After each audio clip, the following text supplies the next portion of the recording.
Fala galera, estamos aí de volta com o programa. Vou trazer aí um devocional para vocês rapidão em Gênesis 4, a história de Caim e Abel. Esse aí é o primeiro assassinato da história aí, segundo a Bíblia, né, segundo o relato bíblico. E eu acho que ele traz lições muito importantes pra gente. A história basicamente é o seguinte: Adão e Eva teve seus primeiros filhos, Caim e Abel.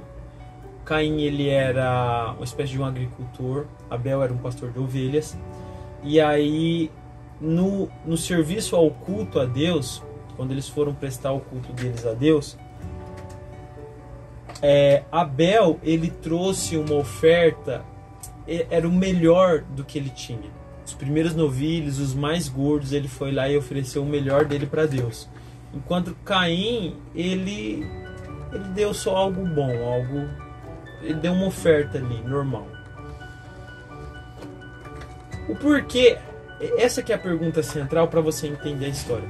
O porquê Deus se agradou mais da oferta de Abel e não de Caim?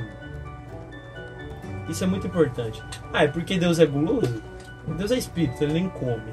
Por que ele exige sacrifício? É uma pergunta.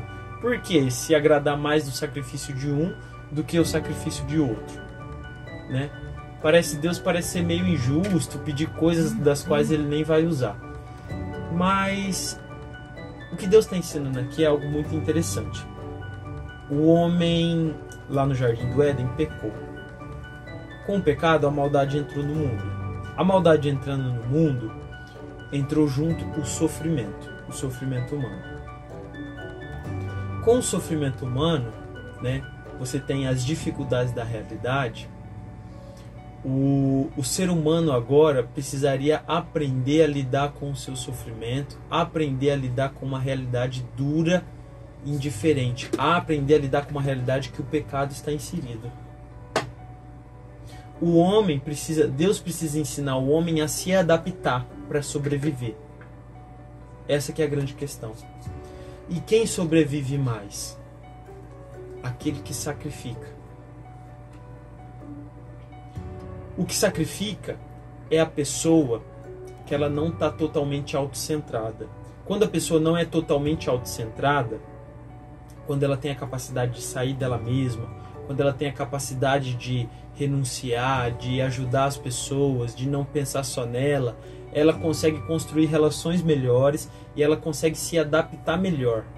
Se a pessoa é muito egoísta, fechada muito nela, ela tem dificuldade de se adaptar aos lugares. Supomos que o Pedro, ele mora em Oriflama, ele sai daqui e vai morar em São Paulo. Ele enfrenta lá uma dificuldade adversa. Ele vai trabalhar com pessoas que ele nunca conviveu, com gente que ele nunca conviveu. Se ele for egoísta lá no trabalho dele, as pessoas não vão se unir a ele. As pessoas não vão gostar dele. Ele não vai conseguir se adaptar ao lugar, ao jeito das pessoas no lugar, às situações que vão vir. Ele vai rapidamente ser destruído, ele vai sofrer mais, pode cair na pobreza, no isolamento.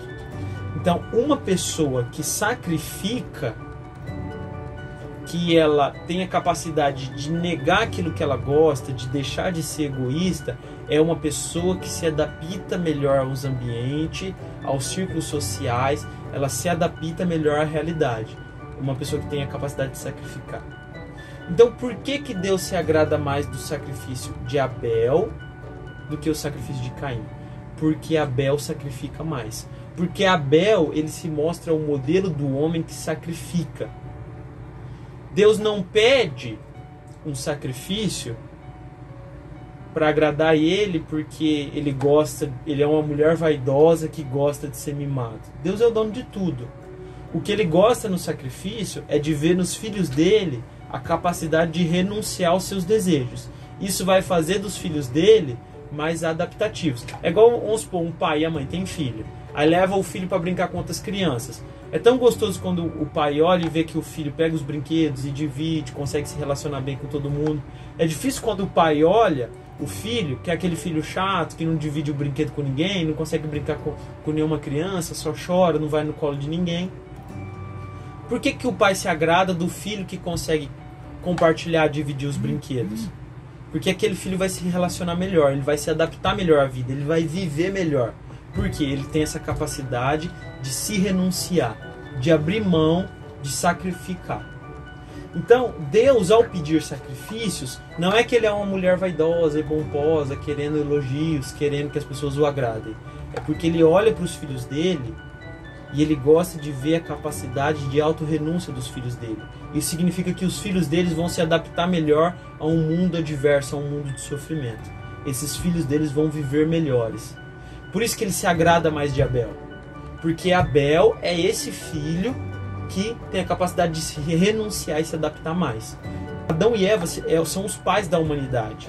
Caim e Abel seriam o segmento da humanidade. Deus queria uma humanidade que se adaptasse melhor ao mundo e ao sofrimento. Isso estaria mais seguro em Abel do que em Caim, que tem a dificuldade de abrir mão do que é seu. Ou seja, Caim significa egoísmo. Caim significa que uma humanidade descendente de Caim é uma humanidade mais conflituosa, uma humanidade mais egoísta, uma humanidade que vai se matar mais facilmente, que vai tornar a casa, o lugar que Deus criou, o jardim de Deus, um lugar pior. Por isso que Deus se agrada mais do sacrifício de Abel. Olha que lição importante que isso quer deixar pra gente. E aí entra outro tema, que é a inveja. A semente do mal entra.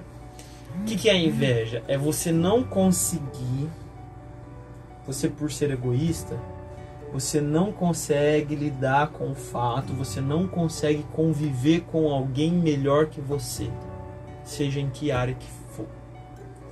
Você não consegue lidar com o fato de que algumas pessoas são melhores que você em várias coisas. E para a gente sobreviver, a gente precisa entender isso. Inevitavelmente, a gente pode ser bom em algumas coisas, mas sempre vai ter pessoas melhores que nós.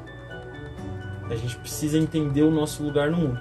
Isso não significa que você necessariamente é uma pessoa ruim. Geralmente quando a gente vê alguém melhor que a gente se deprecia muito, né? Ou alguém mais bonito, ou alguém mais inteligente, alguém mais bem dotado, alguém mais rico, etc e tal. A gente olha pra gente e se degrine muito, né? Se ataca muito. Ah, fulano de tal é mais bonito, fulano de tal é mais inteligente, fulano de tal estuda em tal faculdade, fulano de tal tem dinheiro, tem um carro, etc e tal. A gente sempre compara, né? A gente sempre tem a tendência de se comparar. Alguém ser melhor que você não significa que você é necessariamente uma pessoa ruim. Mas seria muito medíocre da sua parte querer que ninguém seja melhor que você, querer que todo mundo seja igual. Nós somos músicos, a gente toca de música. É gostoso música. Por exemplo, o Matheus Assato é um guitarrista que a gente admira muito. Ele é da nossa idade e ele é um cara extremamente virtuoso. Ele inventou sons e músicas que é maravilhoso de se ouvir. Imagine se eu não queresse que ele fosse melhor que eu. Quem queria inventar aquelas músicas maravilhosas que a gente ouviria? Você vê como é que é muito medíocre da nossa parte querer que as pessoas não sejam melhor que a gente? É ótimo que as pessoas sejam melhor que a gente. Se eu estou numa roda de amigos em que todo mundo é mais rico que eu, ótimo. Eu queria que todo mundo fosse mais pobre, para todo mundo ficar contando moeda para ver se a gente faz um churrasco. Mas se todos meus amigos são mais ricos que eu, bora fazer churrasco de picanha. Bora fazer churrasco de picanha. Se eu ando de bicicleta e meus amigos tudo andam de Lamborghini, caramba, vez ou outra eu tenho uma carona de Lamborghini, entendeu? Ah não, agora eu quero que todo mundo ande de bicicleta. Ah, vai se ferrar também, né? Então não é porque existem pessoas melhores que você tem que necessariamente se denegrir, achar que o mundo é essa fossa. E aí acontece que Caim, ele não suporta conviver com alguém melhor que ele e ele mata. E aí Deus faz a pergunta: onde que está seu irmão? Por acaso eu sou tutor do meu irmão, Deus? Caim, sangue de Abel clama na terra.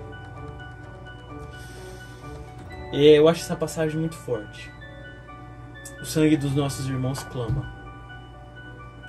A gente, no cristianismo, a gente tem uma responsabilidade para quem está perto da gente. A gente tem uma responsabilidade de promover o bem a quem está perto da gente. Até porque a lei máxima do cristianismo, a lei de ouro do cristianismo é o quê? Ama o teu próximo, que ama quem está perto. Essa é a lei de ouro do cristianismo.